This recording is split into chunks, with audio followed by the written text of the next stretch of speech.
The EP Podcast. Heard everywhere podcasts can be found, and always at theeppodcast.com.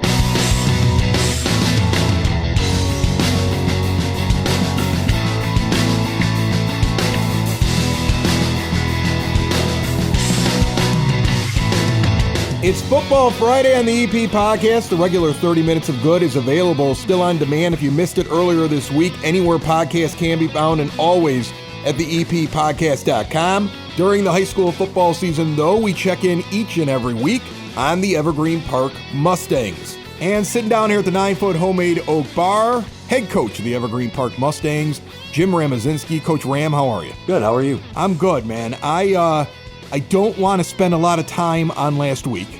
You lost that one 41-0. That is something you don't want to see, and I'm sure you have to balance. How do you tell the kids this is what you did wrong and still not have them be absolutely crushed after a 41-0 loss? Well, I mean, part of losing is you have to learn from your loss. So we do have to point out things that went wrong. And it was all phases to the game: offense, defense, special teams. It was kind of a perfect storm in the first quarter with everything that could have went wrong did go wrong. And, you know, it's tough to come back from that. And we weren't able to rebound. And, yeah, I mean, the reality is losing is part of it. And, you know, you want to win every game, but I don't know any coach in the state of Illinois that's undefeated over a couple seasons. I mean, Right. It happens. So you have to take it as a learning experience. I told the boys on Friday night, remember how this feels, because you don't want to feel this. You know, it's one thing if you play your best effort and the other team just beats you, but when you are beating yourself time in and time out like we did on Friday night, yeah, it hurts. And but you have 24 hours to kind of think about it, and now it's time to move on. You know, we're already in Tuesday. We're done with our Tuesday practice, and we're just getting ready to go. We're moving forward, getting ready for Oakland on Friday night. You know, I will tell you this. It is an interesting thing, and it might be interesting for some of our listeners out there. The parallel between, you know, on a grander scale, we all watched the Bears get beat in a badly in their game against the Chiefs. And when you sit there and you go, gosh, I wonder what that's going on over there. You, on the other hand, like, you've got a couple of wins this year. You've got a different group. These aren't pro athletes. So, I mean, but on the other hand, there must be some parallel to the idea of, okay, now we've got to turn around and we can't dwell on this very long. We've got to keep going. I mean, we just talked about it at the end of practice 15 minutes ago. Like, part of life is moving on from things that don't go your way. And the reality is, if people think that all the time things are going to go your way, and then they don't, and then you choose to not do anything about it, it's going to happen again. And, you know, we're fortunate that a majority of our boys feel strong about understanding, hey, we messed up. You know, it's time to move forward. It's time to get ready for the next week. And we're in a good place right now for our Friday night game. You know, even as a coach, I look at things, what I could do differently. And, you know, it's a learning experience. And if you just sit there and think about, oh, I should have did this, I should have did that, you know, I should have called this play, I should have called this play, but then you don't change anything, then you're not actually learning from it. And what our purpose is as coaches, not to try and get wins on the field. Well, our purpose is to try and get wins on the field, but we're trying to create lifelong winners. And a lifelong winner is somebody who responds well when something bad happens. And our boys are in the process of doing that, and we'll be ready for Friday night. As you sit here with me, I'm looking at your hat. I'm sorry to just stop where we're at right now. I'm looking at this because here you are. You're the new ball coach over there, right? And that thing looks like it's been worn for 100 years. Is that the style? I mean, like, it looks like you've got this worn-in EP ball cap. Is there a story behind this thing? This was a new hat at one point a couple months ago, but yeah, a lot of sweat. And that hat looks like it's been through wars. And I'm you're not the first person to comment on it, and it's usually not the hat I wear anymore. But I dig it because I dig it makes it like it looks worn. I like worn-in things, right? Yeah, no, it's a result of me sweating profusely at practice all summer, and yeah, I tried to wash it, believe it or not, and it just didn't didn't work out. When you get the gear, like, is that the idea? Like, they just give you a bunch of gear? Because I'm sure they want you always like in EP stuff, but you must have stuff that you gravitate to that you just like wearing more than other things, so they get more worn in, right? Yeah, of course. I mean, whatever you wear more often is going to look more worn. And I wore this hat all summer. I can tell you love that hat. They should release a version that's discolored like that and call that the Coach Ram hat, because I love that hat. Yeah, I don't know. Because I like it. It's different shades of green with the EP in it. I'm digging it. Yeah, I don't know if it would fly off the shelf like you're anticipating there, but you're not the only one to notice it. Yeah. And you know what? At the end of the day, I don't really care about my hat. I just care about our boys getting better each day and learning, and me myself as a coach and our coaches getting better each day. And it's good to wear this hat because it does remind me of summer camp. To be honest, I wore it and getting to know the guys, and now that I know them better, I'm just blessed that I'm in this position and happy to be there, and happy to get better each day. Take me through that a little bit. You have summer camp, and then you get to the point where you're practicing for the season, and now you're multiple games into the season. And I would imagine the focus in practice changes throughout that time period. What are you working on now in a typical week of practice? Like, is it more, I would imagine there's a lot of conditioning early on, but this is more game planning, or are there certain benchmarks to a Mustangs practice that you hit every week?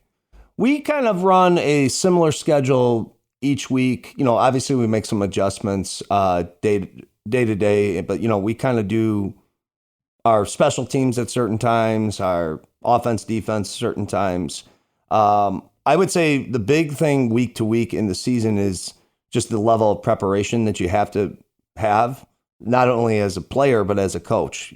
We spend a lot of time on our own time game planning. And then when we get to, usually Saturdays are reserved for assessing yourself from Friday night. And then once we get to Monday, now it's about your opponent.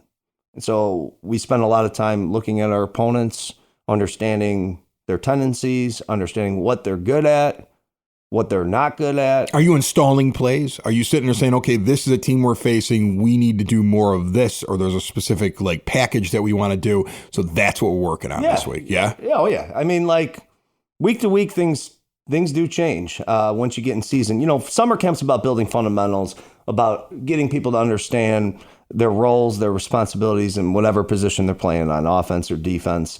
But now you got to have guys thinking more on the fly, because it's not the same setup week to week. I'll look at it from a defensive perspective. You might be facing a spread team one week, and then the next week you're facing double wing, triple option. And it's a whole different pace of play, different style of play. And, our boys have to adjust to it, and our coaches have to adjust to it week to week. So we spend a lot of time preparing, watching film, putting together our scouting reports, and then obviously implementing them starting Monday. One of the things you always hear when you're watching an NFL game or a college game is that a play will happen on the field, maybe a trick play or something special. And sometimes the announcers will be like, they're working on that all week. Or you'll hear the coach afterwards say, yeah, we came up with that. We thought we might use it against them because of something that we saw. At this level, are you doing stuff like that? Do you every once in a while have something in your back pocket that you're like, if we get an opportunity to use it, we went over this specifically, it's not even on film, it might be some trickery or something like that? Or do you try to just stay to your packages? No, I mean, you always have to find whatever you think is an advantage. Yeah. So if we see something and we could change something and we practice it and it looks good in practice, then yeah, we'll try it in a game. But you also, you can't just do it one time at practice and it looks great on air or it looks great against a scout and then assume it's going to look great in the game. So you got to practice it. And whatever we try and put in, we make sure we have enough practice time. And some part of practice is actually eliminating things that you're going to do.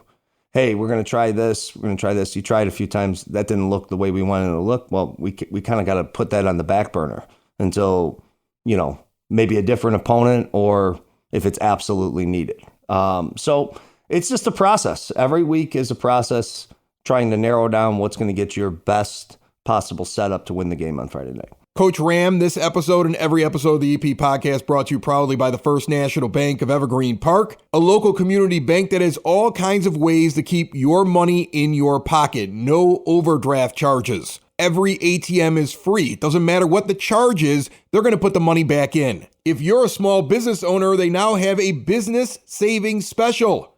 Open up a new business savings account, get 4% annual percentage yield for the first 12 months with qualifying activities. Stop in and see them today in that iconic building at 95th and Pulaski, the First National Bank of Evergreen Park, member FDIC. Let's take a look at this week's opponent now.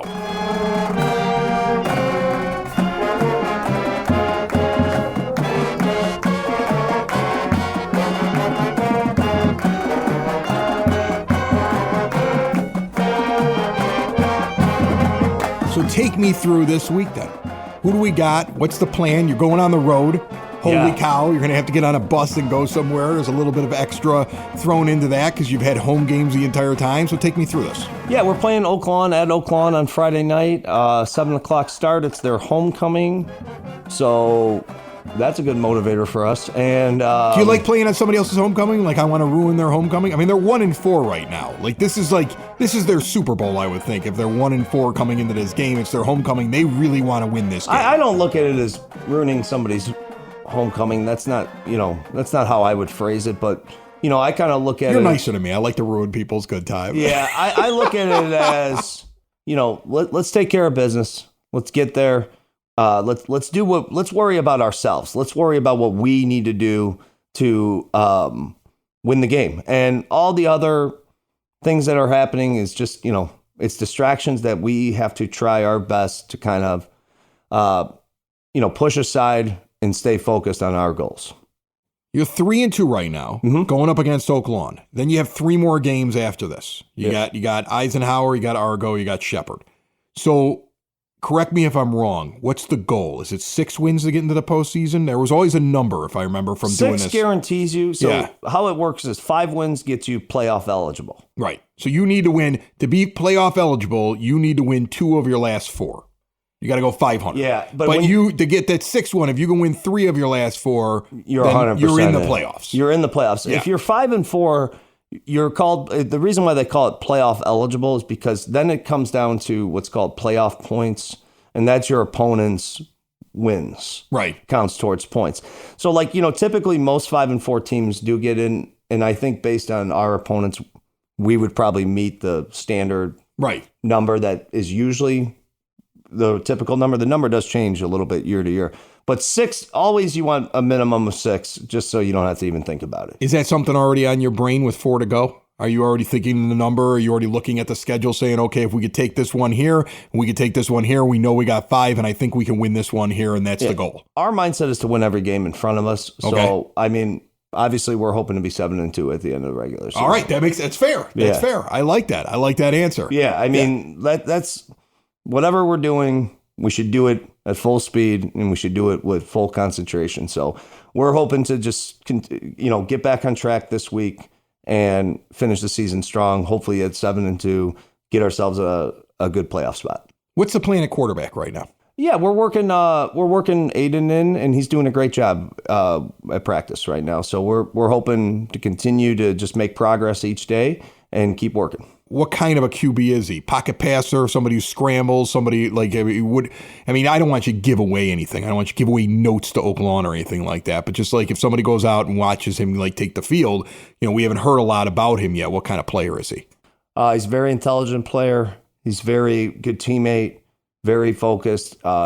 He can put the ball all over the field, and that's good. You need a quarterback that can do that. Yeah, and we're excited to watch him play on Friday night. Awesome. Very, very cool. All right. So focus for Oaklawn. I know 1 is get the W. 2 is get on the bus on time and make sure that you don't leave anybody behind. I understand all of that. But like when you look at that Oaklawn team, is there anything that stands out to you about them matchup wise? Anything that we should be looking for on Friday? They play hard. They have some pieces that are really strong. They run a system with fidelity, and they run it well. And they've had a couple close games that they weren't able to finish. But we're looking at it as we're playing a quality opponent that we need to be very focused on. We got to get the win on Friday. And they got a lot more if you drive down 95th Street up there than they've ever had before. I don't know if you noticed. Have you seen it lately? Like it used to be that just said Oaklawn High School. Now it's got, then I got like a big giant thing with all their different sports teams, like with the years and stuff like that. As you drive down, they've got a brand new banner that runs the length of the thing. They're really kind of going big on their own promotion as you come down the street. So you guys are going to see that when you drive in there. Yeah, we're going to see it. And we're going to get on the field and just focus on the game. There you go. Because, that's great. Their campus does look nice. Evergreen's campus obviously it's beautiful. Looking Evergreen's great. campus is beautiful. And, that's all fantastic. And I'm happy that their campus looks good. And we'll drive past them and we'll just be focused on what we have to take care of on the field. Is there a little bit of you that wishes that you played in a rural area so that for road trips, you would be on a bus with your team and behind you would be like screaming maniacs on another bus following, like in Slapshot or even All the Right Moves or any of these other football movies you've ever seen where like the boosters are behind because they all have to drive 45 minutes to the town? I mean, do you kind of wish that you could get a game like that because of the fun of that? I've had a game like that before at a different school where we traveled out of state for a game. It was a lot of fun. It was great, but it also makes for an extremely, extremely long day, and you got to prepare your boys for it. Yeah. Prepare yourself for it. So I like going on the road. I would like that atmosphere, but at the same time, it's not the worst thing in the world just to have to drive down 95th Street and get there in 15 minutes. So. Coach Ram, thank you so much for getting down here, and let's see a rebound this week, okay? Absolutely. Thanks, Chris. It's the EP Podcast. All things Evergreen Park. It's the EP Podcast. Evergreen Park.